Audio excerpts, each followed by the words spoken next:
was banned from my own father's funeral. So I showed up anyway. Not with flowers, not with a trembling speech, not with a black veil and a broken heart anyone could point at and admire. I showed up with a federal auditor in a gray coat and a leather folder thick enough to end 3 lives at once. If that sounds cold, you should know this. My family had spent 15 years teaching me that warmth was a privilege they only gave to their favorites. By the morning my father died, I had stopped asking for scraps.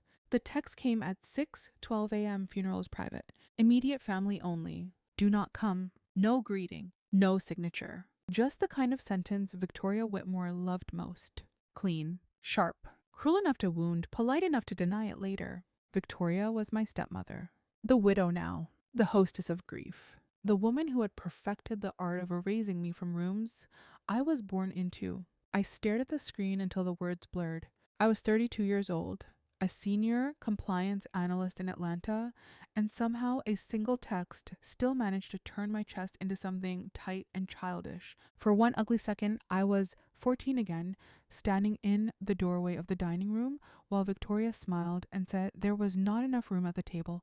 That was always her genius. She never had to scream. She only had to make exclusion sound reasonable. My father, Edward Whitmore, had died sometime after midnight. Massive stroke, the housekeeper said when she called. Quick! Quiet! He was gone before the ambulance even pulled into the circular driveway of the estate in Crestwood. Quick and quiet. That was not how he had lived, and it was not how he had damaged people either. I stood in my kitchen with the phone in my hand and the dawn barely touching the windows. The coffee maker clicked uselessly in the background. My apartment felt too still, too ordinary for the day my father died, and I got uninvited from the burial like a distant coworker. I did not cry. People love to measure grief by tears. They want shaking shoulders and ruined mascara. They want visible pain they can respect because it does not inconvenience them. Mine never looked like that. Mine went still. Mine turned to iron. I showered. I dressed in a black meaty dress with a narrow waist and sleeves long enough to hide the pulse jumping in my wrists. I put on the watch my mother gave me when I turned 16. Elena Whitmore. Her name still landed in me like a prayer and a wound at the same time. She had died when I was 9. Ovarian cancer. Slow enough to be cruel, fast enough to steal every promise she made me about getting better. After that, the Whitmore house changed its temperature completely. My father remarried Victoria within 18 months. Lucas, her son from a previous marriage, moved into the guest wing and somehow became the center of the universe by Christmas. I became the girl who should be grateful. Grateful for shelter. Grateful for private school tuition. Grateful for food, even when I learned to take smaller portions because Lucas complained if I reached for the last dinner roll. Grateful for a place in a house that had once belonged to my mother, even after every trace of her perfume, her books, her framed photos disappeared one careful piece at a time. I looked at myself in the mirror before leaving. Dark hair pinned back. No softness left in my expression. Not pretty grief. Not fragile grief. Just a woman who was done being managed. At 7:07, I made the call. Daniel Hayes answered on the second ring. Clara. He did not ask why I was calling. Daniel never wasted words pretending surprise. He was a forensic auditor contracted through a federal financial crimes task force, and for the past 8 months he had been quietly helping me assemble a case I had once prayed I was imagining. The funeral is today, I said. I assumed they would move quickly. They did more than that. Victoria banned me from it. A beat of silence. Paper shifted on his end. Do you want to proceed? I moved to the window and looked down at the parking lot below. A delivery driver was unloading boxes of bottled water. 2 kids on scooters cut across the asphalt like the world had not split open overnight. Yes, I said. His voice stayed calm. Once we do this, there is no containing it. There was never anything to contain. There was only truth. Another pause. I will meet you there. The drive to Crestwood took just under an hour, long enough for a memory to get ugly. The Whitmore estate sat behind iron gates and white dogwoods on the north side of town. When I was little, I thought the gates meant safety. By 12, I understood they were better at keeping certain people in than keeping danger out. Danger in our house wore silk blouses and smiled at church. Victoria never hit me. That would have been clumsy. She specialized in omissions so small no outsider could name them as abuse. Family portraits where I was asked to take the picture. Shopping trips where Lucas got new shoes and I got told mine still had life in them. Thanksgivings, where my seat appeared at the end of the children's table even after I turned 18. My father saw all of it. That was the part that stayed with me. He saw and he chose the easier woman. By the time I parked across from St. Bartholomew's, the church steps were already crowded with black suits and low voices. St. Bartholomew's was where Crestwood's wealthy families came to baptize their babies, bury their scandals, and make sorrow look expensive. I cut the engine and sat still for one last second. Then another car door opened behind me. Daniel stepped out in a charcoal overcoat, one hand on his folder. He was in his 40s, silver just beginning at the temples, with the kind of face that never advertised anything. Beside the polished grief on those church steps, he looked almost plain. That was useful. Men, like Daniel, were most dangerous when people mistook them for background. He came to stand beside me. You still have the copy of the trust amendment? In my bag. And the transfer records? Yes. He nodded once. Then let us be precise. I almost laughed at that. Precise. Such a calm word for what we were about to do. We crossed the street together. Heel, heel, heel on cold pavement. Every step sharpened me. Victoria spotted me first. Even from 20 feet away, I saw the change in her face. Her widow's smile froze. Lucas, standing beside her in a fitted black suit, followed her line of sight and straightened like he smelled something rotten. There they were. My father's chosen family. The pair who had spent years acting as if blood only mattered when it benefited them. Victoria moved down one step to block the entrance before I reached it. Her veil stirred in the morning wind. Clara. I said this was private.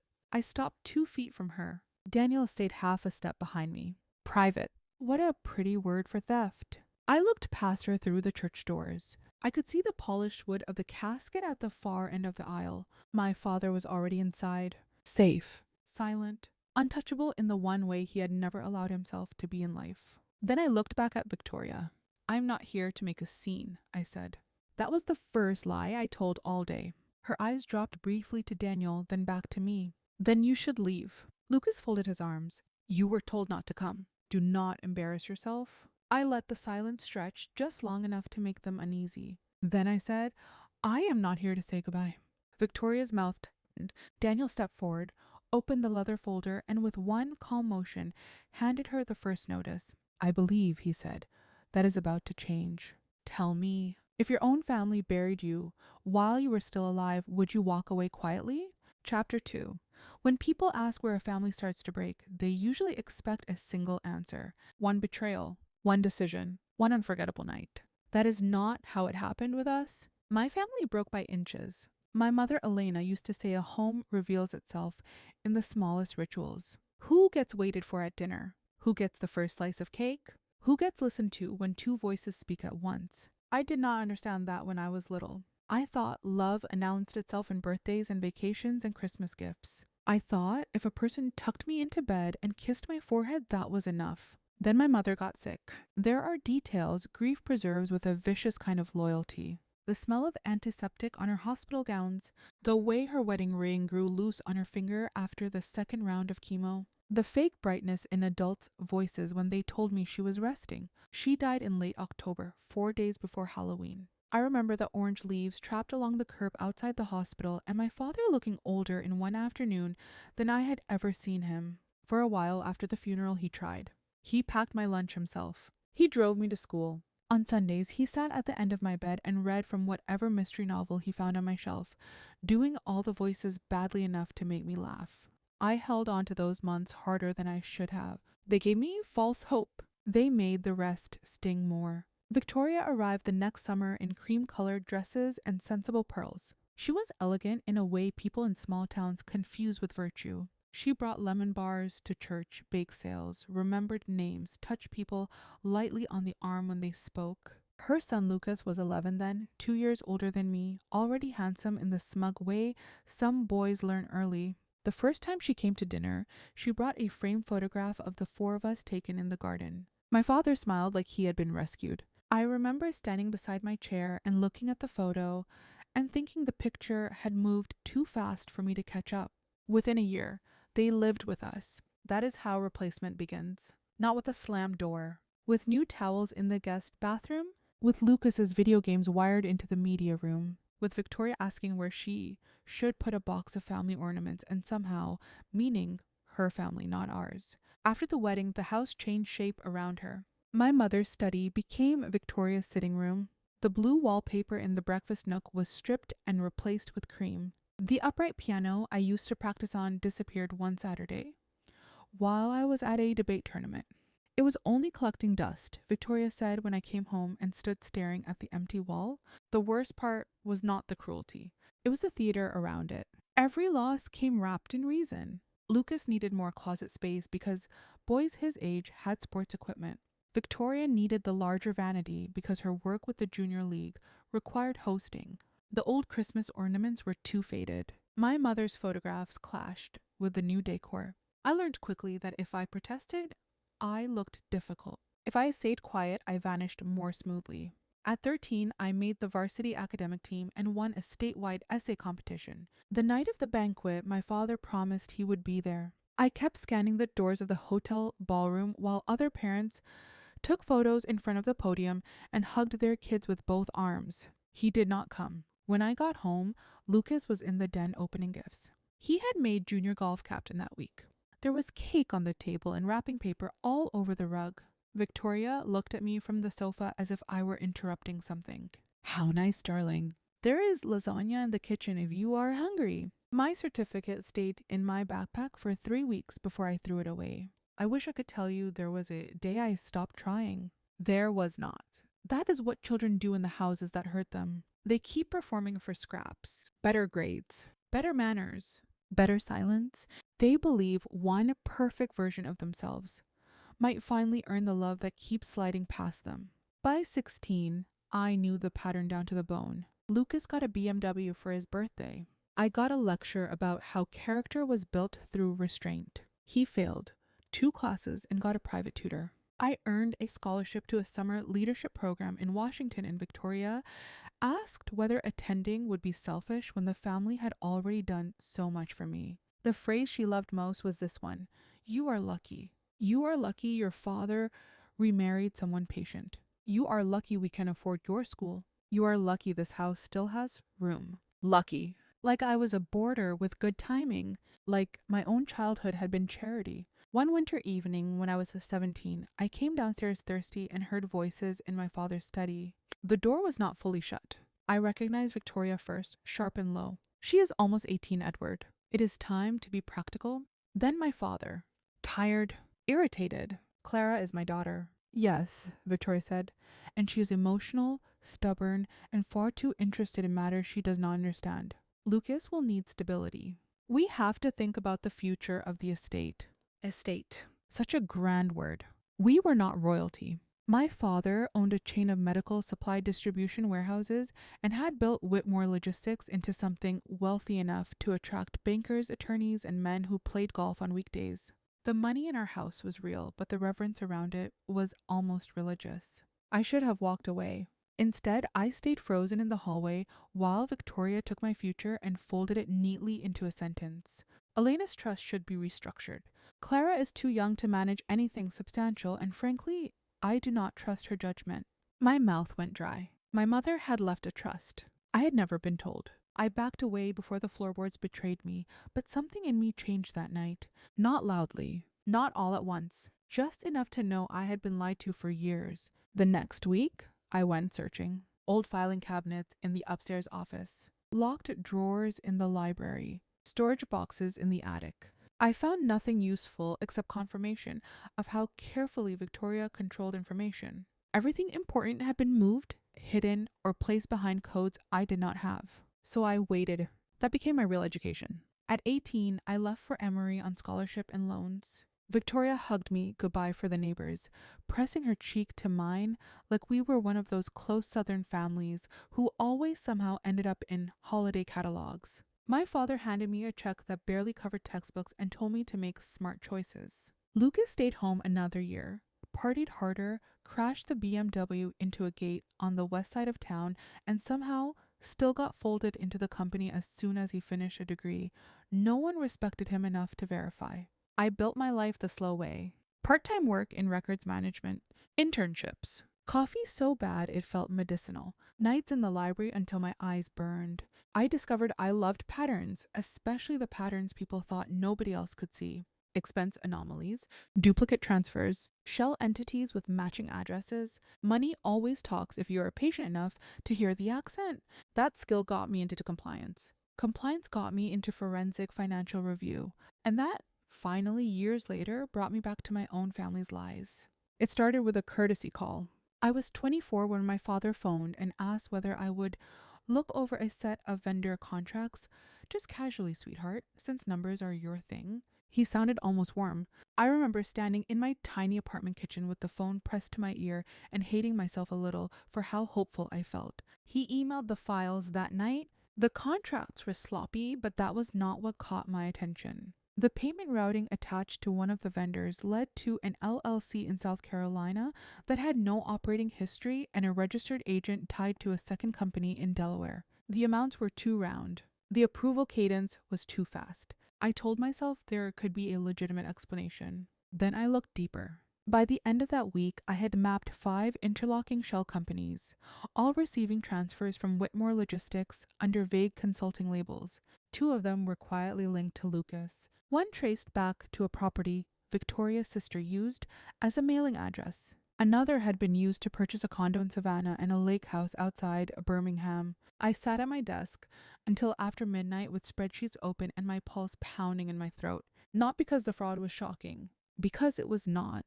That is what made me feel sick. Somewhere underneath my professional alarm was an older, sadder recognition. Of course they were stealing. People who can erase a child without blinking do not usually stop at sentiment. I did not confront them. That would have warned them. Instead, I copied what I could, documented every link, and reached out discreetly to a contact in Federal Review. That contact led me to Daniel Hayes. For 8 months, Daniel and I built the case one careful layer at a time. He never fed my anger. He sharpened it.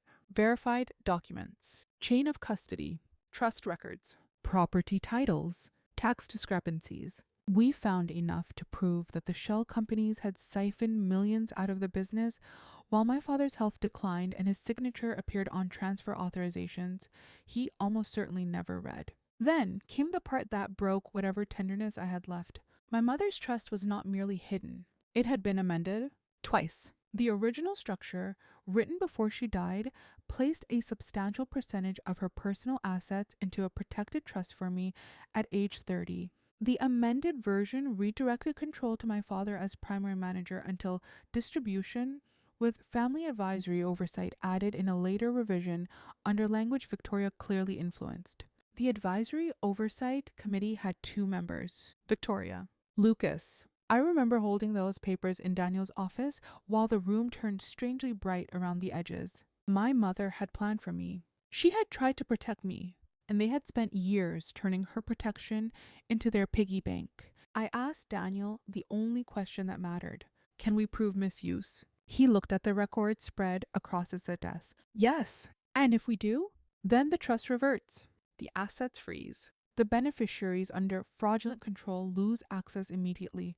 I stared at him. Even at the funeral? He met my eyes without flinching. Especially at the funeral, if that is where the next unlawful transfer is scheduled to be finalized. And it was. We found the paperwork 3 days before my father died. Victoria had arranged a private meeting with the family attorney immediately after the service. She intended to formalize emergency control over the trust and certain voting rights in Whitmore Logistics before the week was over, while everyone was distracted by flowers and casseroles and respectable mourning. Then my father collapsed, and the timetable accelerated. The text telling me not to come arrived less than 6 hours later.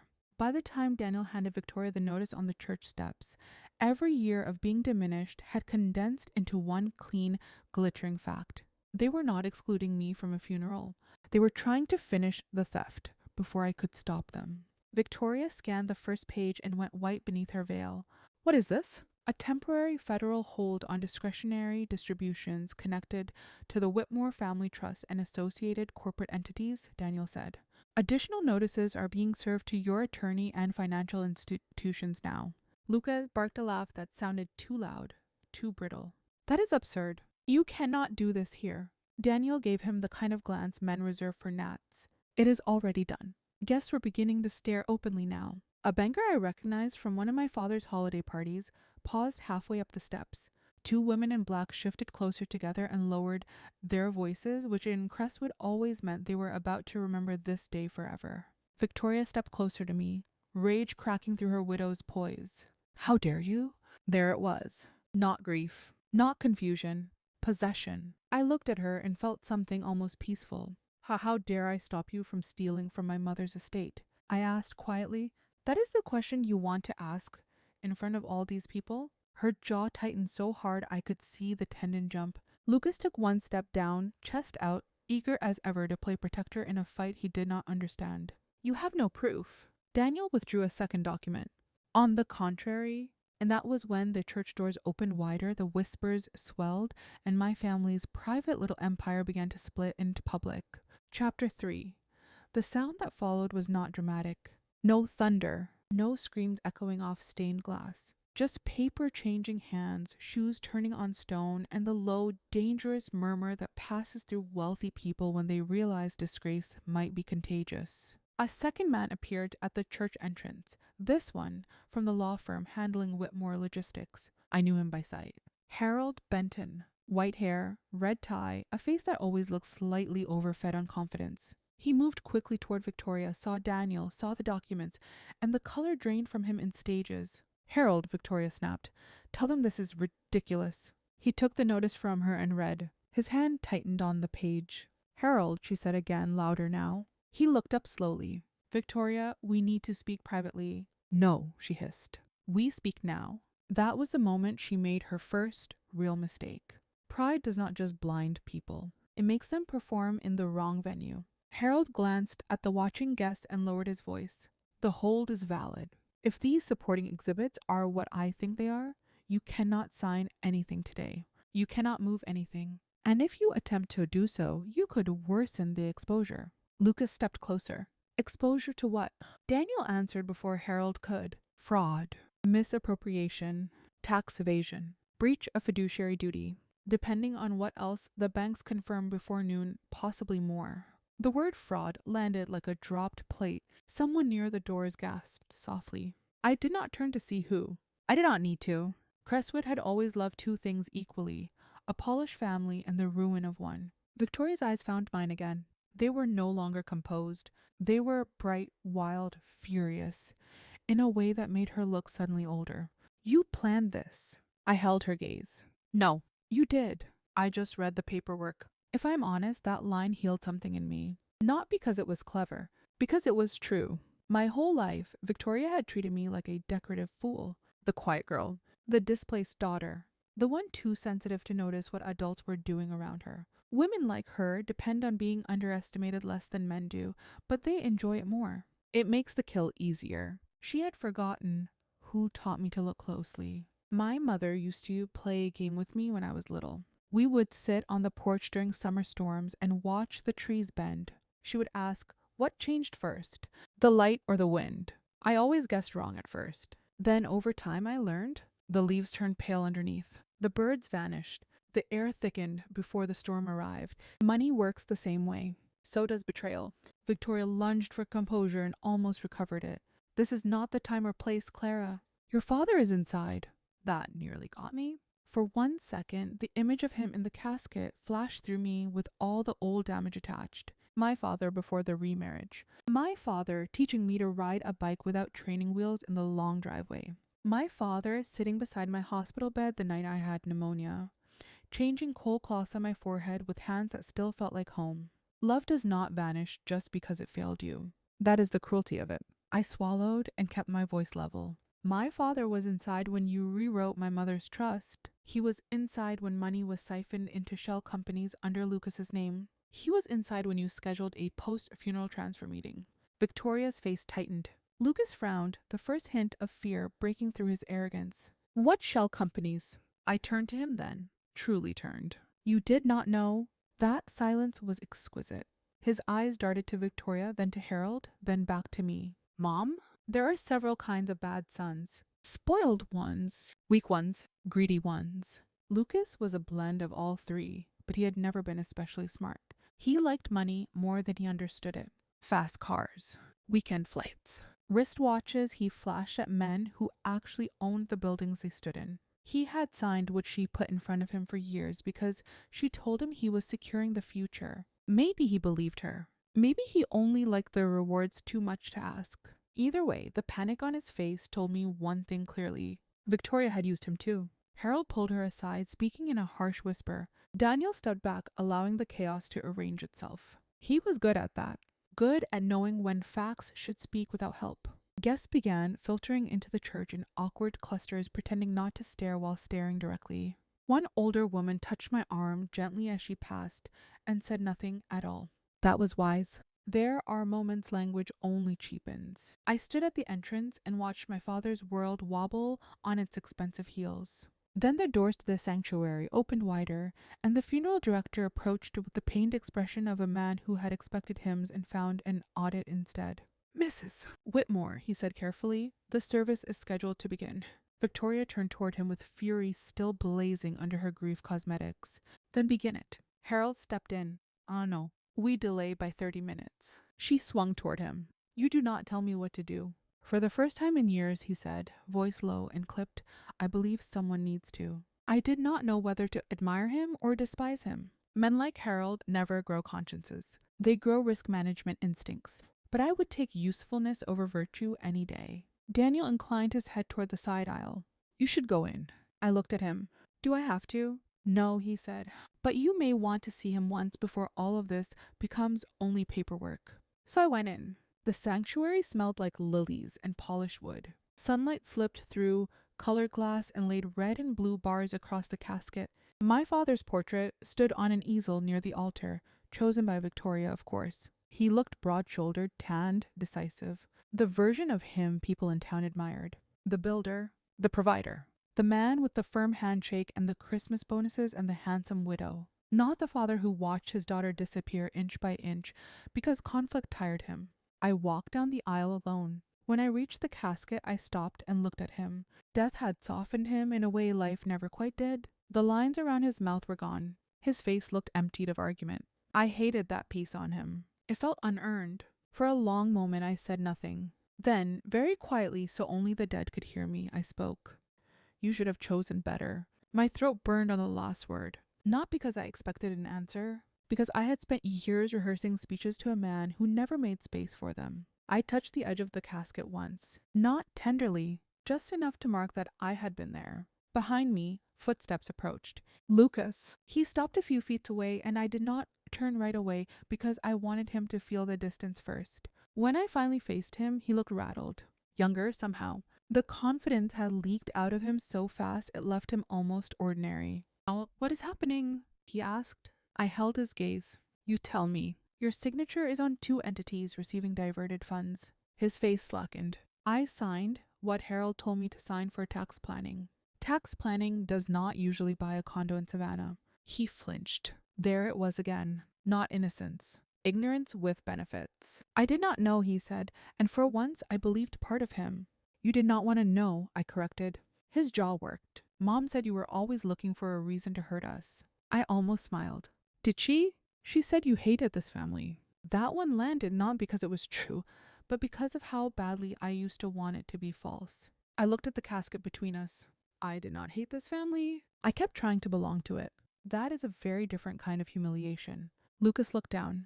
What happens now? Such a small question. Such a child's question from a man in an expensive suit. Now, I said, the truth gets expensive. He left without another word. The service began 22 minutes late. Victoria made it down the aisle somehow. Barely. Her veil could not hide the strain in her face now, and the gracious widow performance had developed cracks no makeup could repair. Harold sat 2 rows behind her, no longer close enough to look loyal. Daniel remained near the rear exit like a quiet punctuation mark. I sat on the aisle in the last family row, alone. The minister spoke about Edward Whitmore's leadership, his generosity, his devotion to family. I nearly laughed once, then hated myself for wanting to. Memory is not justice. It is just memory, and communities build monuments out of whichever pieces make them feel safest. When the eulogy ended, Victoria rose for her own remarks. I will give her this. She was brave. Or foolish. Maybe they are cousins. She stepped to the podium with one folded sheet of paper and placed both hands on either side as if the wood itself were holding her up. Her voice wavered at first, then steadied. Edward was a man of loyalty, she said. Several people shifted in their seats. A vision of devotion to those he loved most. I watched faces then, not hers. The banker from the steps, the women in black, two company executives from Whitmore Logistics. They were all hearing the same thing I was now. Not tribute, but negotiation. She was still trying to claim the narrative, still trying to occupy the role of rightful keeper. Then she made her second fatal mistake. She looked directly at me. Edward believed in protecting his family from division, she said. From bitterness. From those who would exploit grief for selfish ends. A hush moved across the room. I could feel Daniel's attention sharpen from the back. Victoria had turned the funeral into a weapon again. So I stood up. You could hear fabric move. That is how quiet this sanctuary became. I did not rush. I did not tremble. I walked to the front with the same calm I used when presenting compliance failures to men who think a female analyst is there to take notes. Victoria stepped back from the podium. Sit down. No. The minister looked panicked. Good. Some rooms deserve discomfort. I took the folded copy of my mother's original trust from my bag and placed it on the podium in front of her. You want to talk about loyalty? I asked, my voice carrying farther than I expected. Then let us talk about the woman who built half of the assets you have spent years controlling. Let us talk about my mother. Let us talk about the trust she established for me before she died. Let us talk about what happened to it after you entered this family. Victoria's face went flat with rage. This is neither truthful nor appropriate. Truth does not become inappropriate because it arrives in church. Gasps. A cough. Somebody whispered my name. I kept going. For years I was told I was difficult, ungrateful, emotional, that I should be thankful to be tolerated in my own home. Meanwhile, funds were diverted, entities were created, signatures were used. And this morning, while you were arranging flowers, you intended to finish consolidating control over assets that were never yours to begin with. Harold stood up then. Mrs. Whitmore, I advise you not to say another word. Victoria spun toward him in disbelief. That was the collapse point. Not my speech, not the documents, the fact that her own allies were stepping back in public. People never believe a queen has fallen until the servants stop bowing. Daniel came forward only when it mattered. He moved with patient authority, spoke quietly to the minister, then to Harold, then handed a final packet to the company executives in the second row. I saw one of them open it and blanch. Whitmore Logistics had emergency governance clauses. Under the trust reversion and freeze, Victoria could not vote my father's shares. Lucas's linked proxies were suspended pending review. The interim oversight authority passed by original beneficiary protection language to me. Me, the daughter they had cropped out of every photograph, now controlled the room without raising her voice. Victoria looked from face to face, searching for one loyal witness and finding none. This is insane, she whispered. I met her eyes. No, I said. This is documented. She swayed once. Lucas stood but did not go to her. That detail mattered more than anyone else there understood. Because in that single frozen second, the whole family lie became visible. She had built her life around control, and even her golden boy would not step into the fire with her once he smelled consequences. The service ended in fragments after that. No dramatic arrest. No handcuffs. Real ruin often moves slower than fiction wants. It begins with frozen access, cancelled authority, lawyers changing tone, bankers refusing calls. It begins when people stop assuming you own what you touch. Outside, guests drifted into the pale afternoon with the stunned hunger of people who had attended a funeral and witnessed an inheritance war instead. Word would spread by dinner. Crestwood would chew on it for years. Daniel joined me on the church steps after the casket was loaded for the cemetery. You handled that well. I let out a breath I did not realize I had been holding. I nearly did not. But you did. Across the lot, Victoria stood beside her car with Harold and two other attorneys. She looked smaller now. Not because sympathy had touched me. Because scale changes when power drains away. Lucas stood a little apart, phone pressed to his ear, already trying to save something. Himself, probably. Men like Lucas always start there. I watched them for a long moment. Daniel glanced at me. Do you want to go to the burial? I thought about the cemetery. The polished stone. The neat rectangle of earth. The finality everyone likes to pretend comes with funerals. Then I shook my head.